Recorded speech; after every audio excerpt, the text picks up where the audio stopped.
স্বাগত জানাচ্ছি মানুষের কথায়। মানুষের কথায় আজকে আমরা আরেকটি বিষয় নিয়ে আপনাদের সাথে আলাপ করতে চাচ্ছিলাম, সেটা হলো যে আলুর বাজারে চরম ধস। আমরা কয়েকদিন আগে দেখলাম যে আলুর বাজার একটু উঠছে, কারণ স্টোরে আলু ঢুকছে। অথচ আজকে যখন আমরা বাজারে আসলাম তখন দেখছি আলুর বাজারে যথেষ্ট ধস নেমেছে এবং পাইকারি আলু বিক্রি হচ্ছে 10 টাকা কেজি, যদিও সেটা এখানে 20 টাকা কেজি বিক্রি হচ্ছে। চলুন আমরা আসলে শুনি মানুষের কথা, মানুষ এ ব্যাপারে কি বলছেন। এটা আসলে ধসটা এটা হওয়া উচিত না, কেননা কৃষক মাঠ পর্যায়ে যে উৎপাদনের যে খরচ, পানি, সার, হাল চাষ, লেবার সব মিলে কৃষকের অনেক খরচ হয়। সেই হিসাবে আলুর দাম মিনিমাম 30-40 টাকা থাকা উচিত বাজারে, কৃষক যাতে তার উৎপাদিত পণ্যের সঠিক দাম পায়। এই কারণে আর এই ধস কৃষককে অনেক ক্ষতিগ্রস্ত করবে। কৃষকদের অবস্থা একটু দুর্বল হবে, কারণ খরচ বেশি পড়ে যায়, এই জন্য একটু সমস্যা হবে। আর ক্রেতাদেরও একটু সুবিধা হবে, জিনিসের দাম কম পাচ্ছে। আমাদের দেশে আমদানিটা আলু অজস্র পরিমাণ বেশি, এবং সেটা তো বাইরে যাওয়ার কোনো সুযোগ নাই আমাদের দেশে।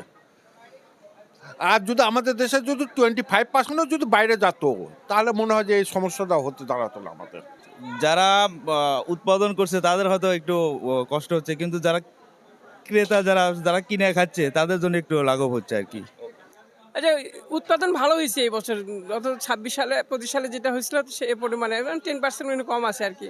তবে একটু উত্তরবঙ্গে হচ্ছে বগুড়া জেলাতে আর হচ্ছে জয়পুর জেলাতে বৃষ্টি হওয়ার কারণে ঈদের আগে একটু দামটা বাড়ছিল, কারণ স্টোরে মজুত করার কারণে হচ্ছে একটু বাড়ছিল আর কি। সেটা এখন মোটামুটি ঈদের আগের তুলনায় এখন একটু কম, বাজারে কম আর কি। সেভাবে আমরা এখানে নিয়ে এসে আমদানি করতেছি, এই যে রিজনেবল প্রাইসে হচ্ছে এখানে সেল করতেছি আমরা। বাজারে তেমন একটা প্রভাব নেই আর কি আলু। আর হচ্ছে ঈদের প্রতি একটু কম, রমজান মাসেতে একটু কমই খায় আর কি, ভোক্তারা একটু কম গ্রহণ করে। তো ঈদের পরে একটা মোটামুটি চাহিদা বাড়ছে বাজারে, খুচরা বাজারে, আমাদের খুচরা বাজারে। আপনারা শুনলেন মানুষের কথা। মানুষ আজকে আলু নিয়ে যে বক্তব্য দিলেন সেটা অত্যন্ত দুঃখজনক, কারণ আলুর বাজার এতটাই কমে গেছে যে কৃষক তার আসলে তহবিল খুঁজে পাবে কিনা সেটাই সন্দেহ। আমরা আগামীতে অন্য কোনো বিষয় নিয়ে কথা বলবো, তবে আলুর বাজার আরও উঠুক এটাই আমরা চাই। ততক্ষণ পর্যন্ত আপনারা আমাদের সাথে থাকবেন, মানুষের কথার সাথে থাকবেন। আপনাদের সবাইকে ধন্যবাদ।